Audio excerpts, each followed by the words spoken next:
Bonjour, je m'appelle Marc Marais, je suis le directeur de la discothèque de Radio France. Le chiffre chapeau, comme on aime le dire, c'est 1 500 000 objets disques, 2 900 000 fichiers numériques.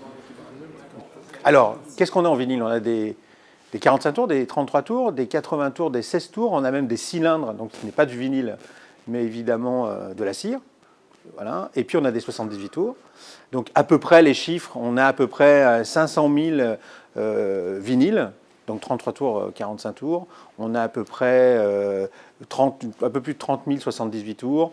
En 16 tours, je ne sais pas exactement, mais je pense qu'on en a une vingtaine, parce que c'est assez rare, c'est un support qui a très peu marché, et voilà, mais voilà à peu près. Et tout le reste, c'est du CD. Alors nous, on a un système extrêmement simple, mais extrêmement efficace. C'est un numéro par ordre d'arrivée. Donc le disque rentre, qu'il soit ancien ou pas ancien, il a une suite de numéros. Ce qui fait qu'on a énormément de numéros. Mais un numéro correspond à un objet sur une application numérique. On reçoit à peu près une vingtaine d'albums par jour, ce qui est beaucoup, parce qu'on reçoit aussi de la musique du monde entier. C'est-à-dire on reçoit les services de presse, ce qu'on appelle le service de presse, les nouveautés, et puis on reçoit énormément aussi de disques envoyés par des labels étrangers.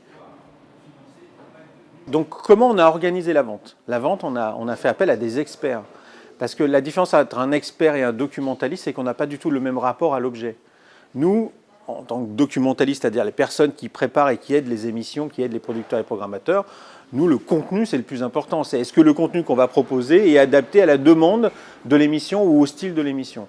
Un expert, lui, il arrive et en fait, il remet un disque dans une perspective de l'époque et dans une perspective aujourd'hui. C'est-à-dire, à l'époque, pourquoi ce disque-là est sorti, ce numéro-là précisément est sorti, en combien d'exemplaires?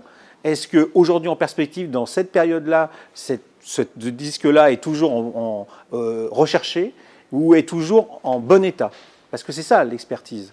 Elle est, entre autres, sur le contenant et pas forcément que sur le contenu. Si on prend, par exemple, le Syd Barrett, qui est le clou de cette vente, qui va être mis en vente à 7 500 €, c'est un 45 tours, vraiment petit format.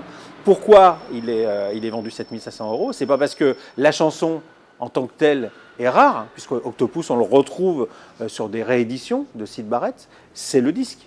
C'est le contenant qui est rare. 60 exemplaires, 10 de promotion, sorti dans les années 70. Donc, remis dans le contexte aujourd'hui, ça devient un disque évidemment collectionné et recherché. C'est marrant parce que la rencontre avec les experts et nous a été assez exceptionnelle, assez rigolote, parce qu'en fait, ils ont pris une partie de notre collection, ils nous ont expliqué une partie de notre collection avec leur prisme à eux. Et c'était hyper intéressant. Et nous, on a appris énormément de choses. Ah oui, d'accord, cette chanson-là, alors, à l'époque, cette chanson-là était une chanson qui n'a pas marché, ou vraiment pas marché.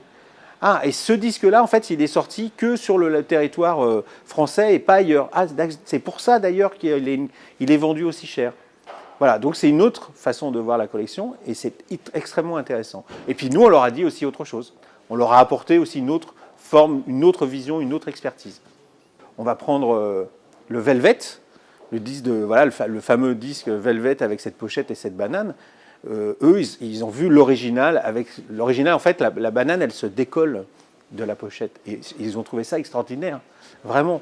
Et on leur a dit, mais ça, c'est génial et tout. Mais en fait, on l'avait presque pas vu. Ou en tout cas, on n'a pas voulu le voir. Et c'était ça qui était drôle comme débat, quoi. Mais vous vous rendez compte, c'est l'original et tout ça. On leur dit, oui, mais nous, on est super contents d'avoir l'original, et c'est vrai. Mais par contre, telle émission calée sur l'expo, on a pu proposer telle chanson.